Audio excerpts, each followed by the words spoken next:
नमस्कार दोस्तों, मैं लक्ष्मीकांत पटेल आरडी मेमोरियल शिक्षण संस्थान की तरफ से मैं आपका हार्दिक अभिनंदन वंदन करते हुए यूट्यूब चैनल पर स्वागत करते हैं। हम यहाँ त्रिकोणमिति मैथ के पोर्शन से त्रिकोणमिति का ये 8वां क्लास है, कॉन्सेप्ट का लास्ट क्लास है।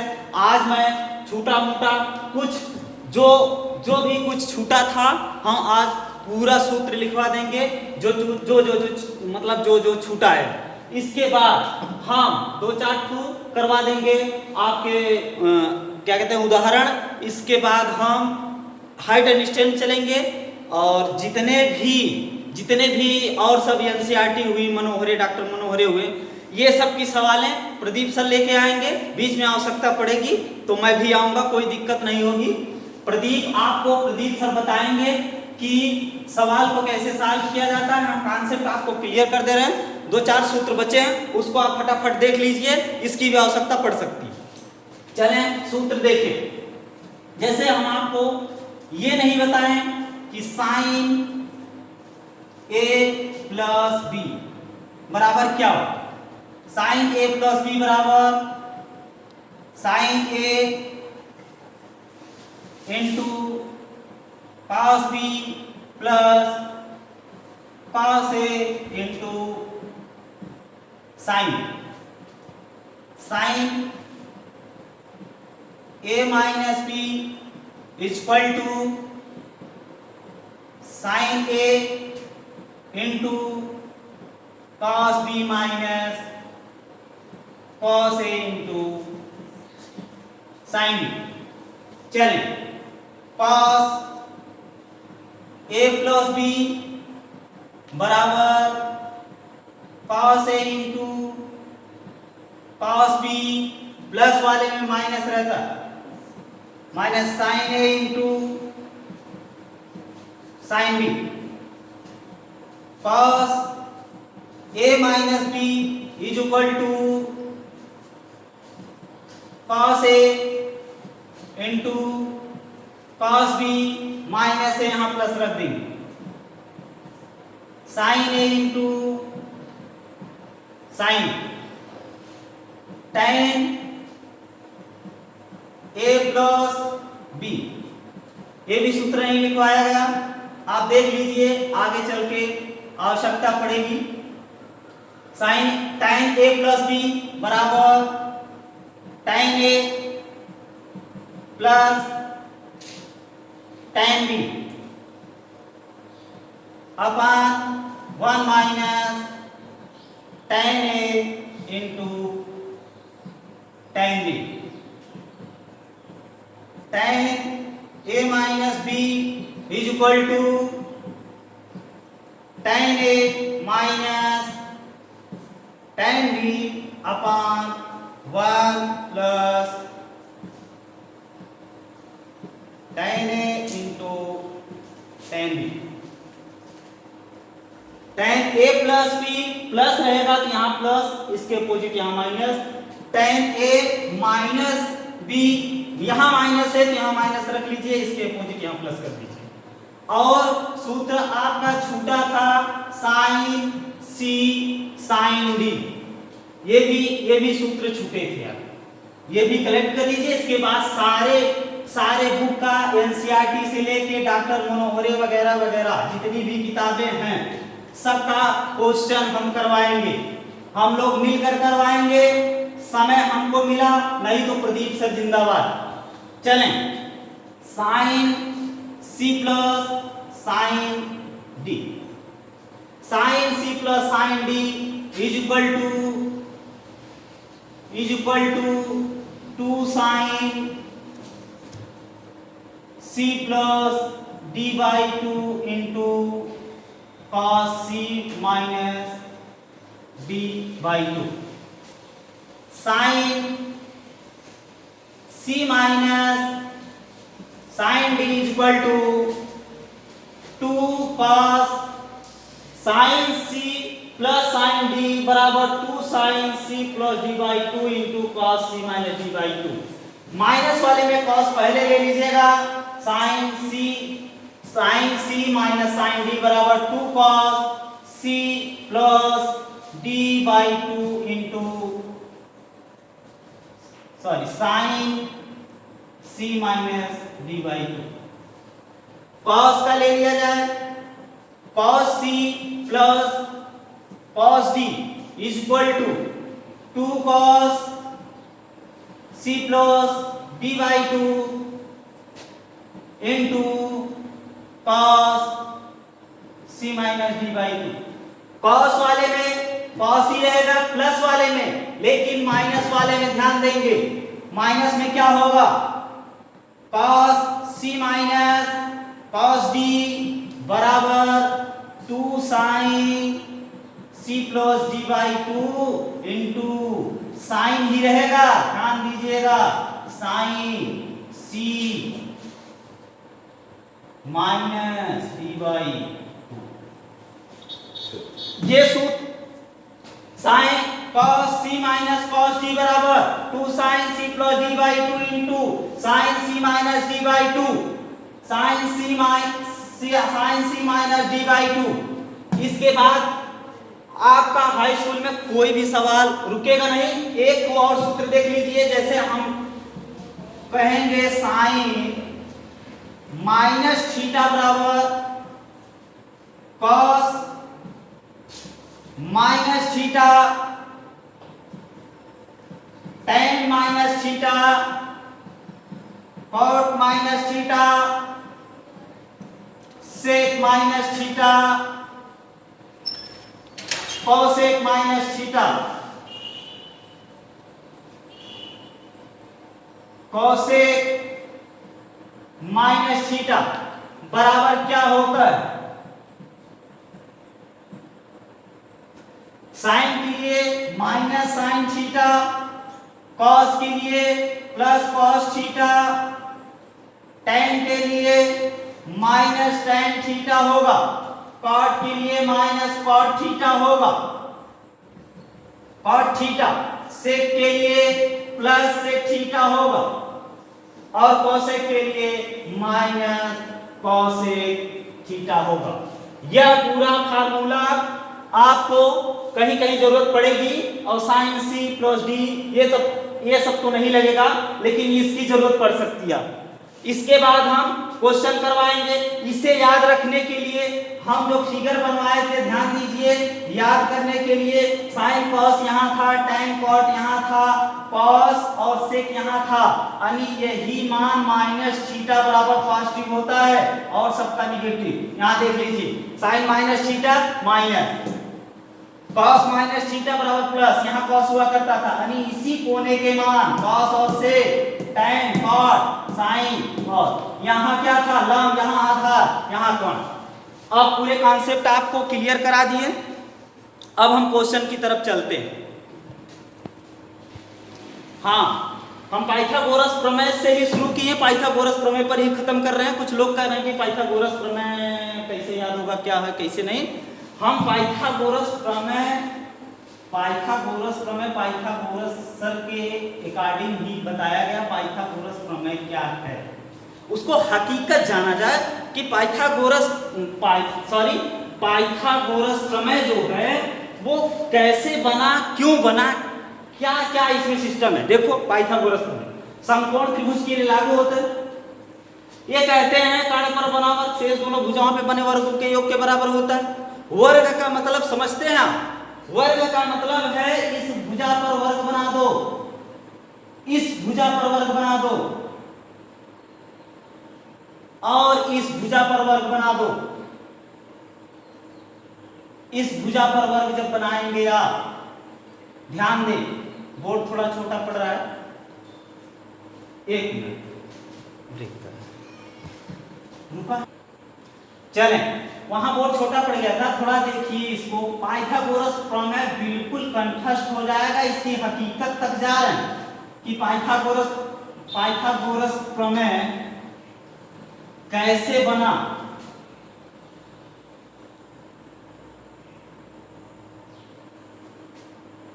देखिए, आप सब वर्ग चिल्लाते चिल्लाते आप सब बुढ़ा जाते हैं, नहीं समझ में आता क्या चीज है पाइथागोरस प्रमेय। पाइथागोरस प्रमेय साहब कह के अपना नियम कायदा दे के चले गए। टीचर जो समझाते हैं समझा समझा के थक जाते हैं, तब भी नहीं समझ में आता। ABC ध्यान दें, इसको हम कैपिटल ए मान लेंगे, कैपिटल बी मान लेंगे, इसको कैपिटल सी मान लेंगे। ठीक,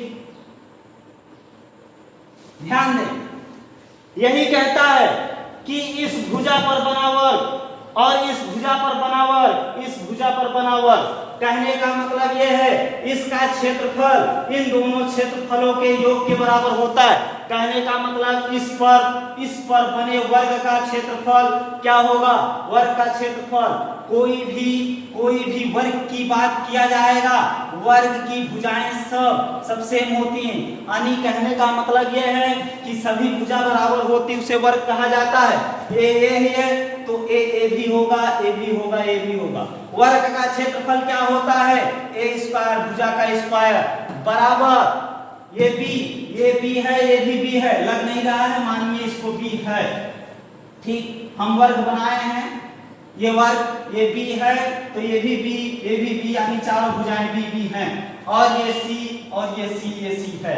कहने का मतलब इस वर्ग का क्षेत्रफल, वर्ग का क्षेत्रफल भुजा का स्क्वायर, यानी कहने का मतलब ये गुणे ये कर लीजिए, चाहे ये गुणे ये कर लीजिए, वर्ग का क्षेत्रफल भुजा का स्क्वायर बराबर बी का स्क्वायर प्लस सी का स्क्वायर।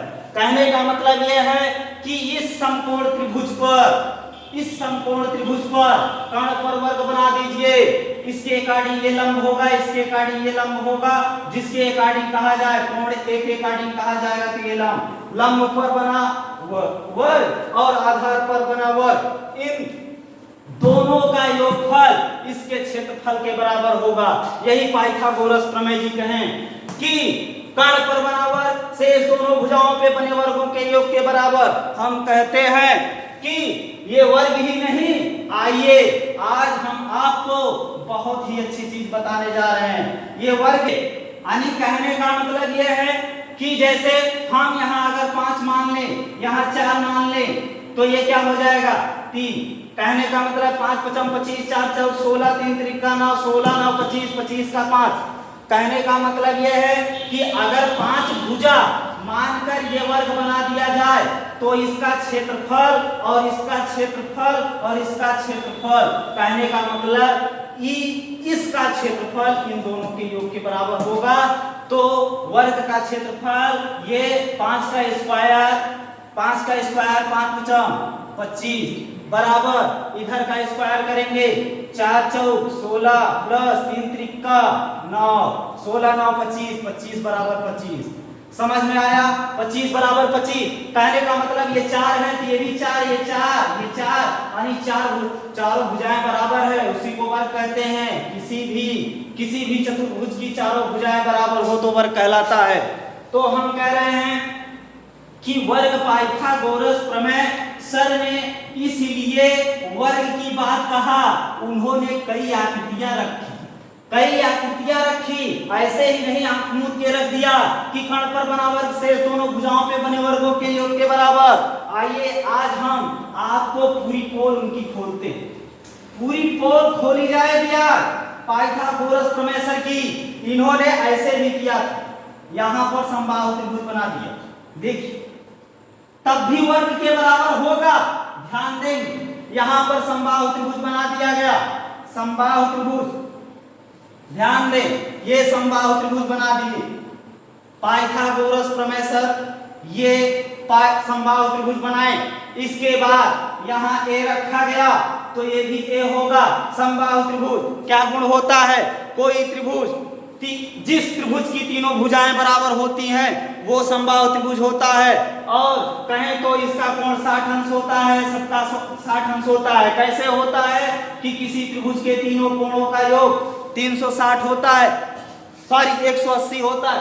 180 को जोड़ेंगे 3 से भाग देंगे 6 त्रिक 18। कहने का मतलब यह है कि 60 अंश का कोण होता है। तो आप ये भी सीखें, इसी वीडियो से पहले जो अन्य वीडियो पढ़े थे उसमें भी आप सीखे हैं कि बराबर भुजा के सामने का कोण बराबर होता है, वो सब जानकारियां रही। आइए भी, ये बी, ये बी और ये सी और ये सी, ये सी। पाइथागोरस प्रमेय जी बहुत आराम से नहीं रखे थे, बहुत दिक्कत हुई थी उनको। आइए देखते हैं समबाहु त्रिभुज इस पर यानी इसका क्षेत्रफल इन दोनों के क्षेत्रफल के बराबर होगा। जब क्षेत्रफल बराबर करेंगे देखो कैसे वर्ग के बराबर होता है। इसीलिए आप वो सीधे शब्दों में कह दिया कि कर्ण पर बना वर्ग शेष दोनों भुजाओं पे बने वर्गों के योग के बराबर होता है। आइए आज की मैराथन में हम देखते हैं कर्ण पर जो त्रिभुज बना है समबाहु त्रिभुज, उसका क्षेत्रफल समबाहु त्रिभुज का क्षेत्रफल होता है। क्या होता है? क्या होता है? देखिए भुजा का स्क्वायर √3/4 कैसे आता है इसको भी दिखाएं। जैसे देखिए समबाहु त्रिभुज है, समबाहु त्रिभुज है। आप सही हैं गलत हैं ध्यान दें। ए है इसको आप काट देंगे a/2 हो जाएगा कि नहीं हो जाएगा? कर्ण पर बना वर्ग शेष दोनों भुजाओं पे बने वर्गों के योग के बराबर। जब ये 90 डिग्री पर काटा तो ये लंब हो गया। ऊंचाई निकालने के लिए आप क्या करेंगे?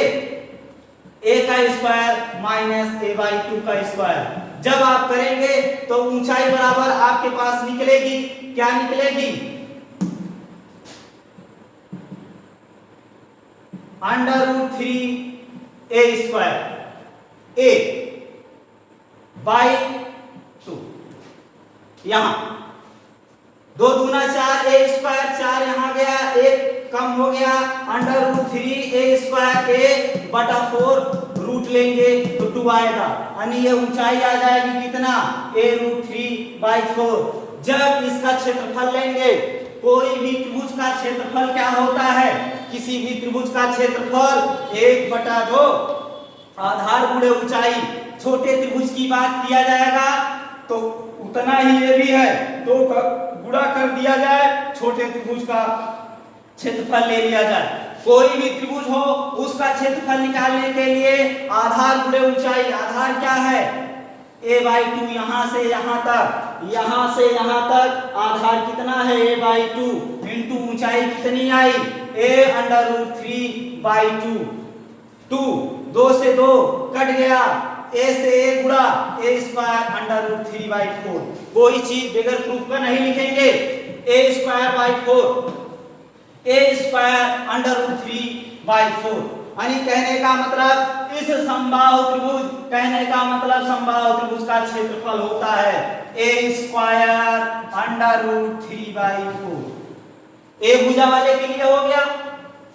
ठीक है, इस भुजा पर देखेंगे बी वाले समबाहु त्रिभुज का क्षेत्रफल बराबर होता है b का स्क्वायर √3/4 प्लस c² √3/4। क्या करेंगे? कॉमन ले लीजिए, √3/4 कॉमन लेंगे, a² यहां √3/4 कॉमन ले लिया गया, b² प्लस c² यानी ये ब्रैकेट टूटेगा तो इससे भी मिलेगा और इससे भी। कहने का मतलब √3/4 इसमें गुणा हो जाएगा। √3/4 से कट गया, आ गया फिर से a पर बना वर्ग शेष दोनों भुजाओं पे बने वर्गों के योग के बराबर होता है। पाइथागोरस प्रमेय सर ऐसे ही नहीं कह दिए थे, ये समबाहु त्रिभुज भी रख कर देखे थे। कहने का मतलब इसका क्षेत्रफल इन भुजाओं में बने क्षेत्रफलों के योग के बराबर होता है। उसी हिसाब से आप देखेंगे जब क्षेत्रफल बराबर करेंगे दूसरे से कट जाएगा, फिर से वही आ गया, इस पर बना वर्ग से दोनों भुजाओं पे बने वर्गों का योग के बराबर होता है। आइए यही आकृति नहीं, आइए हम आपको और परिचय करवाते हैं। पाइथागोरस प्रमेय सर आज तक पूजनीय हो गए, क्यों हो गए? आइए उनकी हकीकत जाने थोड़ा। कैसे हो गए? बहुत मेहनत किए, बहुत ज्यादा लगन से काम किए। आइए देखते हैं। ये देखिए हम अर्धवृत्त बना दिए, इस पर अर्धवृत्त बना दिए, इस पर अर्धवृत्त बना दिए, इस पर अर्धवृत्त बना दिए। ध्यान दें, यह भी करके देखे सर कि किसी भी समकोण त्रिभुज पर कर्ण पर अर्धवृत्त बना लंब पर अर्धवृत्त बना दिया जाए, आधार पर अर्धवृत्त बना दिया जाए। इसका क्षेत्रफल इस क्षेत्रफलों के योग के बराबर होता है। कहने का मतलब कर्ण पर बना वर्ग और लंब पर बने वर्ग और आधार पर बने वर्ग के योग के बराबर होता है। यानी कर्ण पर जो अर्धवृत्त का क्षेत्रफल है इन दोनों के योग के बराबर है। हम बराबर कर रहे हैं। चलें, यह अर्धवृत्त है, वृत्त का क्षेत्रफल पाई आर स्क्वायर होता है। वृत्त का क्षेत्रफल पाई आर स्क्वायर होता है। आधे वृत्त के लिए बटाई कर देंगे 1/2 पाई आर स्क्वायर। अब इसमें आर क्या माना जाएगा? कोई भी वृत्त है, ध्यान देंगे, कोई भी वृत्त है, कोई भी वृत्त है, कोई भी चीज वैसे ही नहीं लिखेंगे, हम पूरा प्रूफ करके दिखाएंगे। कोई भी वृत्त है, इसको व्यास कहा जाता है। डी से डिनोट करते हैं, डी से डायमीटर जिसे कहते हैं, व्यास। ठीक है, अब इसका आधा कर देंगे, त्रिज्या हो जाएगा नहीं यहां से यहां तक दूरी। तो कहने का मतलब r बराबर d/2, r बराबर d/2। तो ये अर्धवृत्त का व्यास है, व्यास का आधा करेंगे त्रिज्या होता है, तो व्यास का आधा करेंगे त्रिज्या, तो त्रिज्या हम लिए 1/2 पाई, r का मान क्या करेंगे a/2, a/2 ही इसकी त्रिज्या होगी, a/2 का स्क्वायर कर दिया गया। यानी क्या हो गया, इस अर्धवृत्त का क्षेत्रफल पाई आर स्क्वायर, आर की जगह ये पूरा व्यास है, व्यास का आधा कर दिया, आर हो गया 1/2 पाई आर स्क्वायर। 1/2 क्यों रखें? चूंकि अर्धवृत्त इस पे बन रहा। अब इस अर्धवृत्त का क्षेत्रफल इन दोनों अर्धवृत्त के क्षेत्रफलों के योग के बराबर होता है। बी 1/2 पाई b/2 का होल स्क्वायर प्लस 1/2 पाई c/2 का होल स्क्वायर। यानी इसका डायमीटर त्रिज्या का दुगना होता है, या त्रिज्या डायमीटर की आधी होती है। त्रिज्या लिया जाएगा, व्यास का आधा कर दिया जाएगा। चलें, 1/2 पाई a²/4। ये मतलब समझते हैं a/2 का होल स्क्वायर का मतलब ये है, ये एक के भी पास जाएगा और 2 के भी पास जाएगा। इसको आप समझें, 2 दूना 4 हुआ। आइए 1/2 पाई b²/4 प्लस 1/2 पाई c²/4। देखें ये 2 का गुणा इसमें, तो यानी पाई/8 a² बराबर पाई/8 b² प्लस पाई/8 c²। पाई/8 कॉमन ले लीजिए, पाई/8 a² बराबर पाई/8 b² प्लस c² कॉमन ले लिया गया, पाई/8 कट गया, फिर से वही आ गया a² plus b² plus c²। कहने का मतलब ये है कि पाइथागोरस सर किस लिए ये कह दिए कि कर्ण पर बना वर्ग से दोनों भुजाओं पे बने वर्गों के योग के बराबर होता है। बार बार आकृति रखें, बार बार आकृतियों को सेट किए, इसके बाद इसका क्षेत्रफल इन क्षेत्रफलों के योग के बराबर पाए, तब इन्होंने कह दिया कि क्षेत्रफल जब बराबर कर रहे हैं तब भी वर्ग के बराबर होता है। तब एक शब्दों में उन्होंने कहा कि कर्ण पर बना वर्ग से दोनों भुजाओं पे बने वर्गों के योग के बराबर होता है। यही प्रमेय है, शुद्ध तरीका यही है कि किसी समकोण त्रिभुज, समकोण वाले शीर्ष के सामने की भुजा वो कर्ण होती है, जो कोण लिया जाएगा उसके सामने लंब होता है, शेष बची भुजा आधार होती है, और कर्ण पर बना वर्ग शेष दोनों भुजाओं पे बने वर्गों के योग के बराबर होता है। ये असलियत थी इसकी। ठीक है, बहुत सारे कॉन्सेप्ट हैं, उन सब की चीज उन लोगों की जरूरत नहीं, वो कॉन्सेप्ट की आपको जरूरत नहीं, क्योंकि बहुत छोटी कक्षाएं हैं। आगे कंपटीशन लेवल जब पढ़ेंगे आप तो आवश्यकता पड़ेगी, तो आपसे मिलेंगे हम। ठीक है, चलें, समय कितना हुआ? चलें, कल की क्लास में हम लोग क्वेश्चन करवा रहे हैं, देख रहे हैं अगर समय बच रहा है तो क्वेश्चन करवा दे रहे हैं। समय नहीं बच रहा है ठीक है, अगली क्लास में मिलेंगे प्रदीप सर, उनके द्वारा त्रिकोणमिति के सारे क्वेश्चन कुछ जो फंसेंगे हम हैं, घबराने की कोई बात नहीं है, हम दोनों लोग मिलकर उसको पूरा सिलेबस करवाएंगे। हर एक किताब का मनोरे हुआ, एनसीईआरटी हुआ, पूरी किताब को मैं हल करवाऊंगा। अच्छे तरीके से आप सब पढ़ें, व्यस्त रहें, मस्त रहें। हाँ, सब्सक्राइब करें, चैनल को सब्सक्राइब करना बहुत जरूरी है, लिंक को शेयर करें। और आप सबकी कोई प्रॉब्लम हो रही है तो आप मैसेज को सेंड करें, कमेंट करें कि हाँ सर ये प्रॉब्लम हो रही है। ठीक है, थैंक यू।